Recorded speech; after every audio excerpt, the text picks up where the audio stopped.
Hello दोस्तों, हमारे YouTube channel में आप सभी का स्वागत है। तो इस वीडियो में हम टाटा पावर स्टॉक के ऊपर डिस्कशन करने वाले हैं।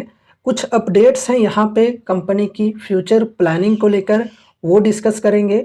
साथ ही साथ स्टॉक की वैल्यूएशन एंड टेक्निकल्स को भी डिस्कस करने वाले हैं और अपॉर्चुनिटीज़ को समझने वाले हैं। तो चलो स्टार्ट करते हैं। मैनेजमेंट के द्वारा काफ़ी सारी चीज़ें यहाँ पर कही गई हैं। टाटा पावर के अंदर फ्यूचर प्लानिंग से रिलेटेड यहाँ पर अपडेट्स हैं।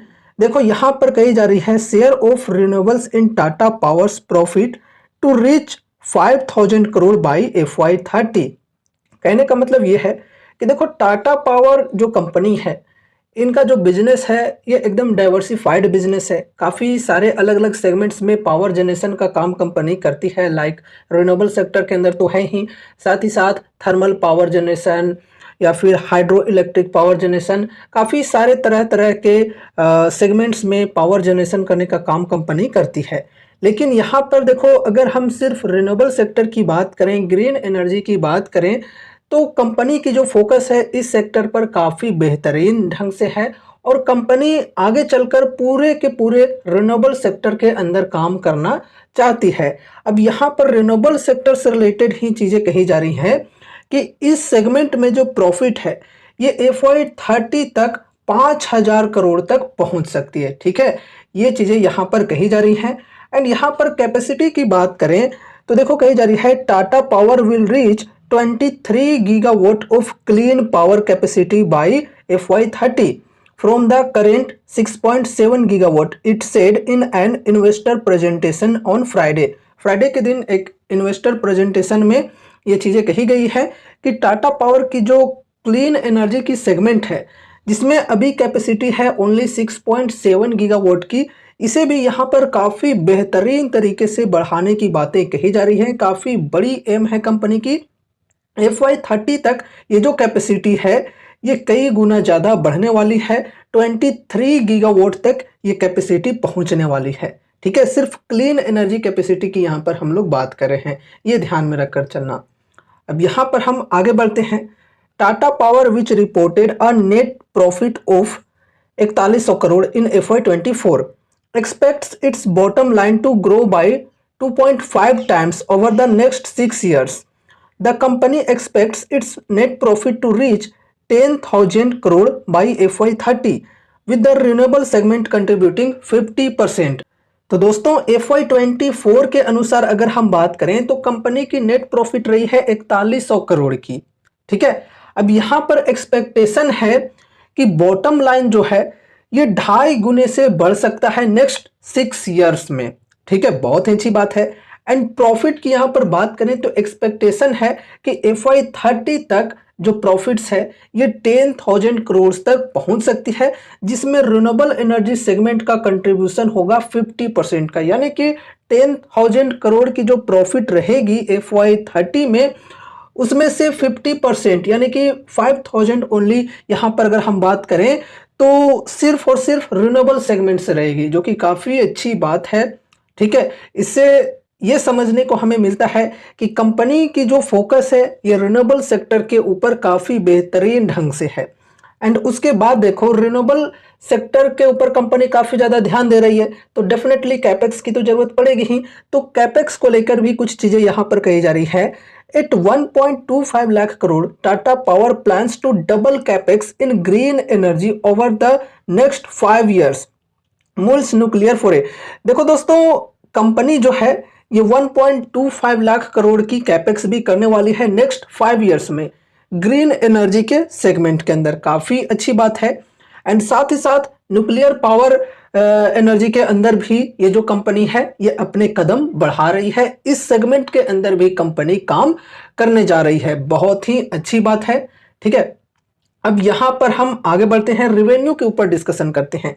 Interestingly, Tata Power will also become the 4th company from the stable to reach the milestone of 1 lakh crore in revenue, provided the company achieves its target. Further, the operating profit EBITDA is likely to hit the 30,000 crore mark from the current level of 12,700 crore.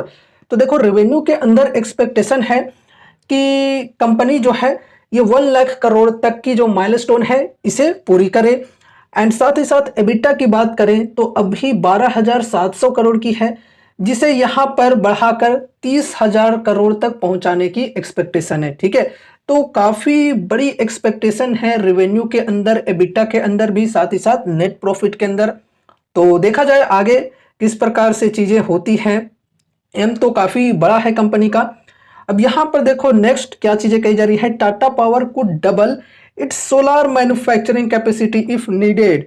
अगर जरूरत पड़ी तो Tata power जो है ये अपनी solar manufacturing capacity जो है इसे डबल भी कर सकती है। The company plans to ramp up its solar module and cell production to 4 gigawatt in FY26। ठीक है, तो ये प्लानिंग है कंपनी की कि FY26 तक 4 गीगावाट तक की कैपेसिटी को कंपनी अचीव करे solar module and cell production के सेगमेंट में। चलो ये भी अच्छी बात है। तो ओवरऑल यहां पर हमने काफी सारे अपडेट्स को डिस्कस किया। इन सभी चीजों को समझने के बाद हमें कंपनी की फ्यूचर ग्रोथ के बारे में बेहतरीन आइडियाज मिल रहे हैं कि आने वाले समय में कंपनी जो है वो बहुत ही बेहतरीन ढंग से ग्रो कर सकती है। लेकिन इसका मतलब ये नहीं कि बिना कुछ सोचे समझे ऐसे ही इन्वेस्ट कर देना चाहिए, बिल्कुल नहीं। आपको अपने तरफ से भी कुछ स्टडी एंड एनालिसिस करनी है, साथ ही साथ इसी सेक्टर के और भी कंपनीज के साथ कंपेयर करना भी जरूरी है एंड उसके बाद ही कोई डिसीजंस लेने हैं। लाइक यहाँ पर अगर मैं बताऊं तो ये जो कंपनी है ये एक लार्ज कैप कंपनी है, 1,40,000 करोड़ के अप्रोक्स मार्केट कैप है। तो रिन्यूएबल सेक्टर के अंदर किन्हीं को अगर लार्ज कैप के साथ चलना है तो वो इस कंपनी के ऊपर अपनी स्टडी कर सकते हैं। यहाँ पर जो ग्रोथ होगी वो स्मॉल कैप्स मिड कैप्स की तुलना में थोड़ी कम होगी, लेकिन यहाँ पर रिस्क भी उनके कंपैरिजन में कम ही होगी। ठीक है, तो वो चीजें अगर आपको ठीक लगती है तो यहाँ पर आप इन्वेस्टमेंट की सोच सकते हो। लेकिन अगर आपको हाई रिस्क लेना है, हाई रिटर्न्स चाहिए, तो फिर आप स्मॉल कैप्स मिड कैप्स के ऊपर स्टडी कर सकते हो। आप चाहो तो केपीआई ग्रीन एनर्जी, वारी रिन्यूएबल्स, वारी एनर्जीज टाइप के कंपनीज के ऊपर स्टडी कर सकते हो। ठीक है, जेएसडब्ल्यू एनर्जी हो गया, एनटीपीसी ग्रीन एनर्जी हो गया, इनके ऊपर भी अपनी स्टडी कर सकते हो। साथ ही साथ एरेडा हो गया जो कि रिन्यूएबल सेक्टर के अंदर फाइनेंस करने का काम करता है। तो आपके पास काफी सारे स्टॉक्स के ऑप्शंस हैं, आप उन सभी के ऊपर अपनी स्टडी कर सकते हो और जो आपको ठीक लगे अपनी स्टडी अपनी एनालिसिस के अनुसार उनके साथ चल सकते हो। ऐसा नहीं कि वीडियो में डिस्कस कर रहा हूं कि टाटा पावर की जो फ्यूचर है वो काफी बेहतरीन है तो बिना कुछ सोचे समझे ऐसे ही इन्वेस्ट कर दिया, बिल्कुल नहीं। कुछ स्टडी एंड एनालिसिस अपने तरफ से भी होनी जरूरी है। अब देखो यहाँ पर पी रेशियो की बात करें तो 37 की है, इंडस्ट्री पी भी 37 की है, अच्छी बात है। अगर हम इसी सेक्टर के अदर कंपनीज के पी रेशियो की बात करें तो 60-70 के पी रेशियो है, तो उनके कंपैरिजन में बढ़िया है। एंड मीडियन पी की बात करें तो 28.5 की है, तो मीडियन पी से भी बहुत ज़्यादा नहीं है स्टॉक की पी, चलो ठीक है। फिर पीज रेशियो की बात करें तो ये भी बढ़िया 0.5 की है। तो ओवरऑल वैल्यूएशन की बात करें तो वैल्यूएशन भाई ठीक है स्टॉक की, जबकि ये जो स्टॉक है इसके अंदर बहुत ज़्यादा गिरावटें हमें देखने को नहीं मिली है।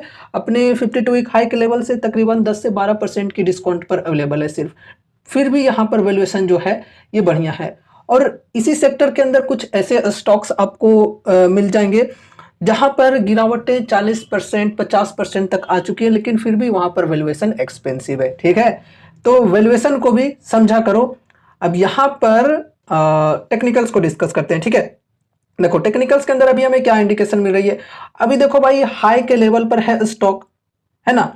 तो यहां पर अगर हम अभी बाइंग करते हैं तो यहाँ पर मार्जिन ऑफ सेफ्टी के हिसाब से कुछ खास डिस्काउंट अवेलेबल नहीं है। अगर आपको बाइंग करनी थी तो यहाँ पर ये जो सपोर्ट की लेवल है 400 की, इस सपोर्ट पर स्टॉक थी कुछ समय पहले। यहाँ पर एसआईपी की शुरुआत करने का मौका बढ़िया था, लगभग 18-19% का डिस्काउंट मिल रहा था। तो अगर किन्हीं ने यहाँ पर फर्स्ट एसआईपी किया होगा तो अभी ओवरऑल प्रॉफिट में होंगे कुछ। ठीक है, लेकिन अगर वो चूक गए हैं और मार्जिन ऑफ सेफ्टी के हिसाब से चलना चाहते हैं तो थोड़ा सा वेट करके चल सकते हैं। लेकिन अगर किन्हीं को ये लग रहा है कि नहीं मुझे बस बाइंग करना है तो करना है, 10% का डिस्काउंट भी मेरे लिए सही है, तो वो यहाँ पर फर्स्ट एसआईपी अपनी कर सकते हैं अगर आपको ठीक लग रहा है तो। बाकी देखो यहाँ पर एक रेजिस्टेंस की लेवल भी है 444 की, तो इस रेजिस्टेंस से प्रॉफिट बुकिंग भी देखने को मिल सकते हैं। तो हो सके तो प्रॉफिट बुकिंग की वजह से स्टॉक जो है ये इस सपोर्ट को रीटेस्ट करे जो कि 400 की सपोर्ट है। ठीक है, अगर ये जो रेजिस्टेंस है इसको ब्रेकआउट मिल जाता है तो फिर यहाँ पर 52 वीक हाई के लेवल तक भी प्राइस जा सकता है, और 52 वीक हाई का लेवल अगर ब्रेक हो जाता है तो फिर स्टॉक के अंदर और भी जबरदस्त तेजी आ सकती है। लेकिन ब्रेकआउट मिलना ज़रूरी है बढ़िया वॉल्यूम के साथ में। प्राइस अगर ऊपर में सस्टेन करता है तो फिर हम बहुत ही बड़ी तेज़ी एक्सपेक्ट कर सकते हैं। 500 से लेकर 600, 700, 800 इस प्रकार तक की भी एक्सपेक्टेशन करके चल सकते हैं। लेकिन हाँ, उसके लिए यहाँ पर ब्रेकआउट मिलना ज़रूरी है बढ़िया वॉल्यूम के साथ में, ठीक है। बाकी कंपनी बढ़िया है, लॉन्ग टर्म के लिए ठीक है। लेकिन हाँ, ये कोई कॉल टिप या रिकमेंडेशंस नहीं है। यहाँ पर हमने जो भी चीज़ों को डिस्कस किया है ये सिर्फ और सिर्फ एजुकेशनल पर्पज से किया है। तो इसलिए इस वीडियो को देखने के बाद अगर आपको कुछ भी इंटरेस्ट लगता है तो फिर आपको अपने तरफ से भी कुछ स्टडी एंड एनालिसिस करनी है। और अगर आपके फाइनेंशियल एडवाइजर्स हैं तो उनसे एक बार कंसल्ट जरूर से करना है कोई भी डिसीजन लेने से पहले। तो ये रही हमारी आज की वीडियो। उम्मीद है कि इस वीडियो के माध्यम से आपको कुछ यूजफुल इन्फॉर्मेशन मिले होंगे। तो वीडियो को लाइक करके चैनल को सब्सक्राइब कर देना और मिलते हैं अगले नए वीडियोज के साथ। तब तक के लिए बाय बाय।